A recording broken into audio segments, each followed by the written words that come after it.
Hello everybody. This unit is about the Macintosh and how to use it. I know a lot of you already have Macs. Some of you may be Windows people who are just now getting into Macs. However, even if you've been using a Mac for a long time, there's probably a few little nooks and crannies in it that you haven't been to, or a few little useful tools that you may not know about yet. So we're going to try to get to those today. I have just opened my Macintosh to the regular desktop, and you can probably tell by looking at it that I have operating system Mojave installed here. And if you really just want to know what you've got, it's pretty easy to find out. Go over here and click the Apple and then click on About This Mac. And you'll get a page that tells you you have Mac OS Mojave.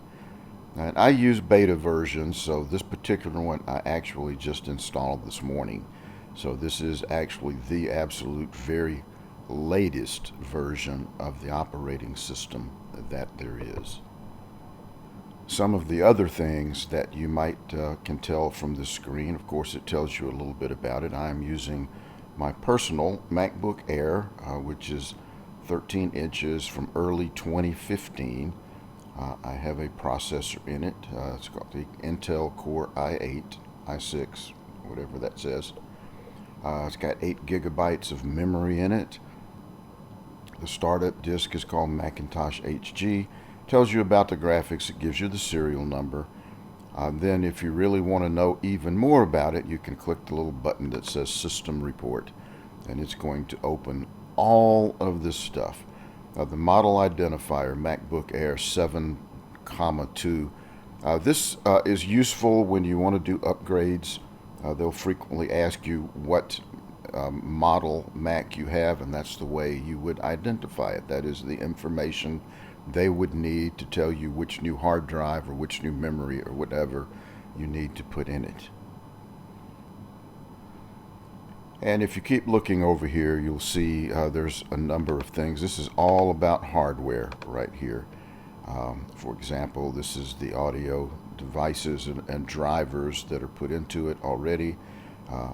I'm currently using the Blue Snowball, which is a USB microphone that is currently plugged into it, and it's what I'm using right now. It'll tell you all the little things that you need to know about what is installed in your computer. Over here it will tell you about network. There are a few things that you might occasionally need to know about what kind of a network you're on. Like right here, for example, this will tell you exactly what network you're on. I am on currently Death Star is the name of my network. It is, of course, my own network as I'm at home right now.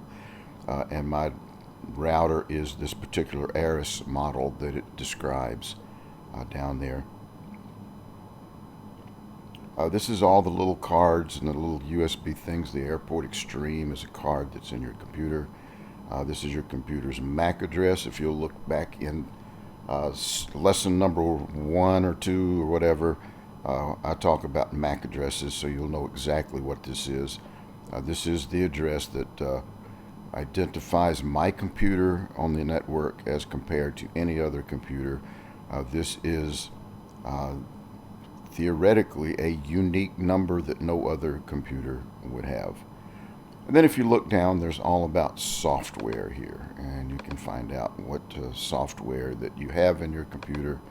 It's a lot of information. It's probably more information than you need, but it is here, and feel free to look it up and browse through here if you want to. You might find some of it useful. You may know what it is, you may not. And there's some other buttons on this screen too, like displays, that'll tell you what kind of a display you have, and you can open it for display preferences. Its storage is, of course, as we mentioned in the last lesson, this is where all the data is stored. In this particular instance, it's stored on a brand new solid state drive, which I just installed over the Christmas holidays. So as you can tell, it's a 240 gigabyte drive, and I've used up probably about half of it at this point. And manage, if you click the manage button, it'll tell you, give you, this is all of the things that are in what's taking up space in your drive. If you want to save a little space, there are some things over here that you can do. You can move some of it to iCloud. There are things that you can throw away that you don't need, and reduce clutter. Feel free to browse through all of these, and you might can save yourself a little space on your hard drive. Support, of course, is Apple resources. Services, if you think your Apple needs servicing, this tells you what to do, particularly if you have Apple Care, which I don't. I don't really recommend Apple Care for most people. I've never had anything go wrong with my computers, and I've never needed it.